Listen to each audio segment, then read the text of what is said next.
Congress party మీద, జగన్మోహన్ రెడ్డి గారి మీద ఇప్పటికి కూడా, అంటే ఇప్పుడు వచ్చినటువంటి వరద కూడా జగన్మోహన్ రెడ్డి గారి వల్లే వచ్చిందనేటువంటి చెప్పేటువంటి పరిస్థితిలో ఉన్నారు తెలుగుదేశం పార్టీ నాయకులు. అంటే ఇంకా రేపు ఏం జరిగినా అది మా వల్లేనా? ఈరోజు జరిగినా, రేపు జరిగినా, ఎల్లుండి జరిగినా, రేపు ఏం జరిగినా, అంటే ఏదైనా మంచి జరిగితే తెలుగుదేశం పార్టీ వల్ల, రాష్ట్రంలో ఏదైనా చెడు జరిగితే వైఎస్ఆర్ కాంగ్రెస్ పార్టీ వల్ల అని చెప్పేటువంటి పరిస్థితిలో ఉన్నారు.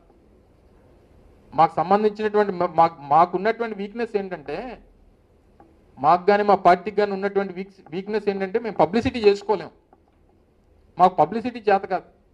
మా ముఖ్యమంత్రి గారికి, మా మాజీ ముఖ్యమంత్రి జగన్మోహన్ రెడ్డి గారికి జేసీబీలు ఎక్కి ఆ డ్రైవర్ పక్కన కూర్చోవడం రాదు, లేదా తొట్టులో ఫోటోగ్రాఫర్లు పెట్టి ఫోటోలు తీయించుకోవడం రాదు.